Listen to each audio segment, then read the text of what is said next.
Hello everybody, commentary YouTuber 67420 here. I wasn't exactly thinking I would be here making a drama video in the big 2026, but here we are, just sit fucking tight. Today's commentary slop is a 2-in-1. We have a video made by Batakanta and another from a mystery creator I'm just itching to talk about. Especially since after I finished this script, I'm now being labeled a pedo defender for being friends with someone who isn't a pedophile. Because critical thinking is dead. I should give some context for this first thing. To any of you unaware, which is either all of you or none of you, Batakanta, who I'm just going to be calling Bada from here on out, is someone who I've only had very brief interactions with. But the main meat and potatoes in this is his interactions and then 2 videos on Brother Nier 2.0. Netherless. And we've also got his unrelated music channel for absolute cunt maxing. With both cases a pathetic attempt to take down someone for entirely petty, exaggerated, and outright bullshit reasons. If my timing is right on this, and I hope it is because my upload schedule is about as healthy as my blood sugar, Nier has already released his video yesterday as of uploading, and because of which I ain't covering all of this, because it's 40 minutes long and the intro is meandering about the fact that we have scientific sources for the definition of grooming.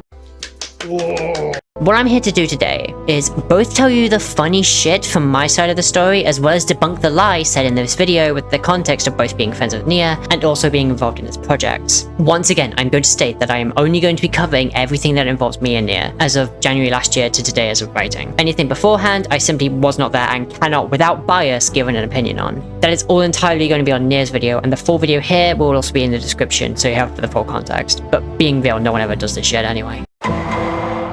Right, point 2 of the video, being irresponsible around minors. I want you to take a guess as to who the minor in question is. It's me. The minor in question is me. And by minor, I mean mere months away from turning a legal adult, with the age of consent where I live being 16. Look, I understand to some that this may seem iffy, but need I tell you the hypersexual language in question that is mentioned constantly? Both told in the obnoxious text-to-speech original and the second actually voiced HD remaster. The story goes as follows. I join a VC, I say a sentence, Bada starts trying to find out if I use a voice changer. I don't, it's called putting effort into my voice. I ask if he's ever actually spoken to a woman, and at one point threatened to touch Nier inappropriately as a joke. A joke, I must say, not only was common for me at the time, not only have I joked with IRL friends at the time, but one I've said in live streams. If you watched me at this point in time and heard me say this, you are a groomer by Bad's logic, and so is everyone who I streamed with by proxy too. I should also mention that from what I've been told by people close around Bada, people whose names I'm keeping anonymous, apparently, I was in the topic of people banned from being spoken about around the guy. I had an hour conversation where I was distracted playing FNAF 2.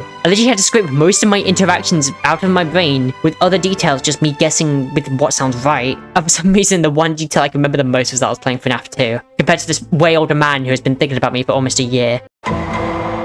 This section is going to require a lot more context, as this is tied to Nier's project, rather than interactions I've actually had with the guy. Nier has a passion project entitled Voidgrave. I couldn't exactly give you a big spiel, as we would literally be here all day, but this is more or less his version of Warhammer. It's a very redundant way of explaining it, but you should get the point with that. There are 2 games in development with this series, the first being a card game that we'll talk about later, and the second being 2 Dungeons & Dragons campaigns. I am not in the campaign in question. Instead, I'm only in the other, which exists because I asked Nier to make another one for me to play in, like the slimy little rat I am. But being friends with everyone involved in the campaign, especially now that certain people are no longer in it, I am told everything, from plot to if someone's fart comes out on their microphone. This being told, I can very well tell you that everyone involved in this campaign is an adult, and the only one I'm not entirely sure on has been assumed over 18 by everyone playing. Anyway, this is just a long spiel for me to show you what is a supposedly ERP. It made me write all of this, as she, like, motions her eyes to, like, all the scribble she put on the ceiling, wall, and floor.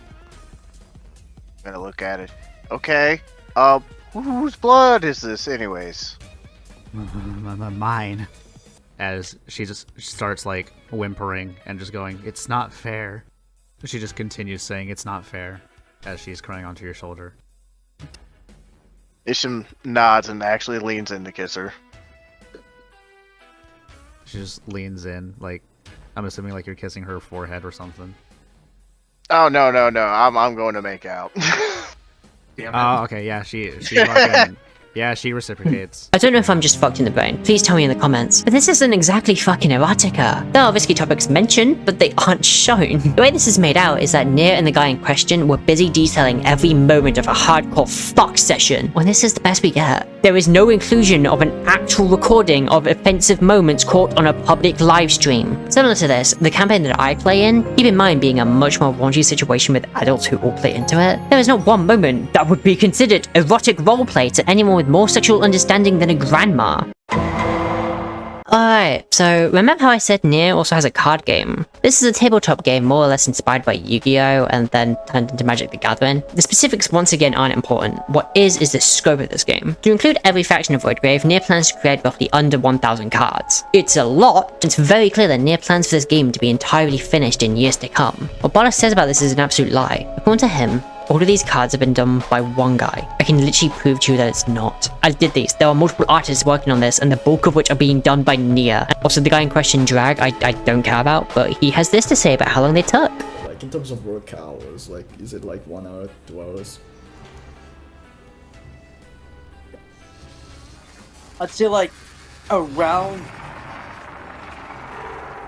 6 to 7, to be honest. Right, so back before I got a drawing tablet, I would complete art by sketching them on paper, tracing them with a mouse, and then colouring and shading. All of that took around 3 hours max, and these that look like a toddler drew them took roughly an hour and a half. This did not take 7 hours. There's two other claims, the fact that these were entirely expected to be drawn for free, and the second that Nier would pressure artists, the one guy for these to be done. For the second claim, at most I can say is that Nier was kinda pushy when I wouldn't draw cards for several weeks at a time. I understand his annoyance, admittedly this was in between school, YouTube, and depression, and even with this, he never came off as rude. Like, this is just friendly pushing. If this is supposed to be salty, then Jesus Christ. The second is the topic of payment. Nier offered artists a choice. I don't have evidence of what we discussed as it was in a VC, I've checked, but I personally just physically could not be paid at that point in time. No personal thing, but at that time in my life, I had no bank account and no way to get one, since it was as annoying as it sounds. With every artist, there was a choice of payment with how much they wanted. Sorry, I didn't realize asking people if they want to be paid is somehow an evil action, but even in my case, I still more or less got paid in non-monetary means.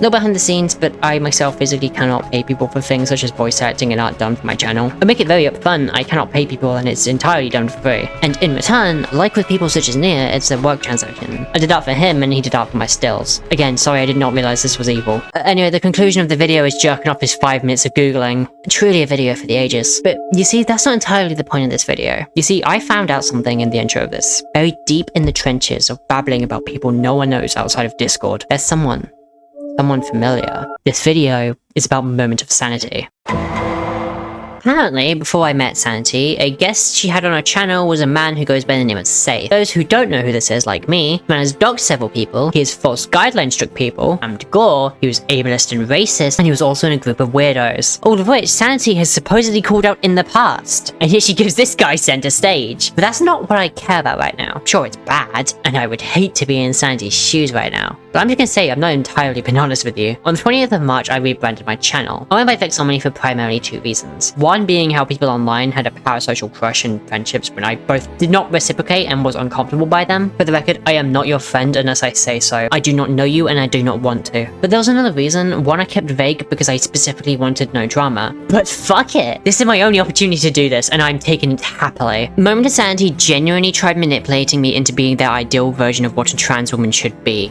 I am not pulling any punches or trying to paint the story in any way through genuine malice. Everyone outside of this situation has seen this the way, and after a few months of thinking myself, I believe this is the case. I don't think it's necessary for me to give a point-by-point chronological overview of my time with Sanity, who I'm just going to be calling Stelle from here on out. Anyone with an outside view of her server can safely tell you that it's a toxic cesspool of outwardly left-leaning LGBT online kids. I say kids because this exists. Me can't something. Panic. Me panic. Me try be good.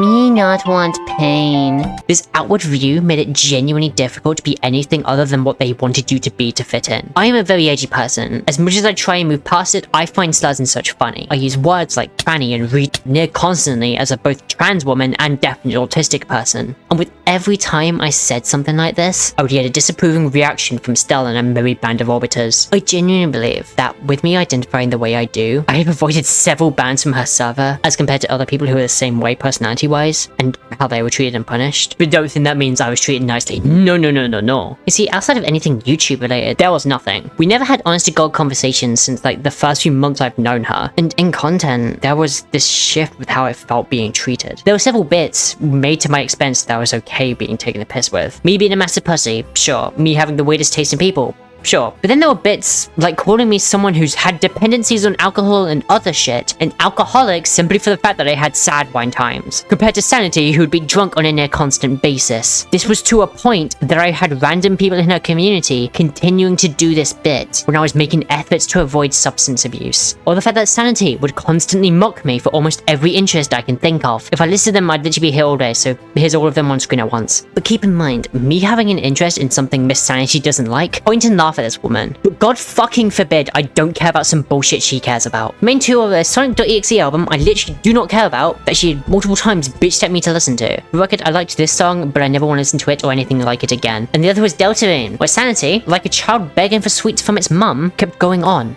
and on and on and on about me playing Deltarune. Keep in mind, a Deltarune stream of Sanity is everyone and their mother trying their best to show their beautiful acting prowess, but I just have to sit there and watch. Also, I think Deltarune is mid. Now, if you're hearing all this, chances are you A, think it's not so bad, B, think she's annoying, but not really sure why you did all this, or C, really don't like Sanity and want to see me keep going. So don't worry, I have more. Around April last year, I was doxxed by a guy named Nocturne and he stupidly said my last name on stream. This has now thankfully been lost to time and me and the doxer in question has since made up. Thing is, there is one detail of the entire story that's been left out. Out of the two people who covered this, one being Nether, say hello again everybody, he gets a pass because he simply did not know, and Moment of Sanity. The detail that Stelle left out was that she sat in her server VC, made everyone watch her old content, didn't do anything about the livestream in question for multiple hours, unironically berated me for not talking, while also being non-verbal and shitting myself, and only taking the stream down when I had to ask her, because apparently common sense does not exist. Oh, and also a server celebrated the death of Charlie Kirk. That happened and I didn't even know about it because I was asleep and didn't see. Hi, editing me. I just remembered something I missed out on that grinds my gears. Stelle would repeatedly make me watch her content, with the deal being that she'd do the same. Would you believe me if I told you she didn't have the fucking courtesy to finish this shit? Fuck you. I'll be honest, I think with Stelle there's a lot of stuff that makes me ick looking back. When she was a man, because she transitioned shortly after I met her, I referred to her as my dad. I have bad daddy issues and I still very much do. This turned into her being referred to as my mum when she transitioned because I wanted to be gender affirming and had this stupid teenage streak with my mother. My mum is since dead. After a while I stopped calling her this in my mind because I found it disrespectful. But Stelle was someone who I wanted to walk around with eggshells. I tried changing myself to fit in with her. I regret a lot of how I saw her. She is not a good person and I've wanted to say this since I rebranded but didn't to avoid drama. If she responds, good for her. If Batakanta responds, then good for him. But even if this does, this is the end of this arc of my life. I care about Nier and I wanted to back him up. When realizing I can talk about how shit Stelle treated me, I asked if this was okay and went ahead knowing he'd do the same, in a presumably much less personal way. And I honestly want to see what happens next when this ends. Please, if you take one thing away from this, be critical of those who you watch, because they aren't always good people.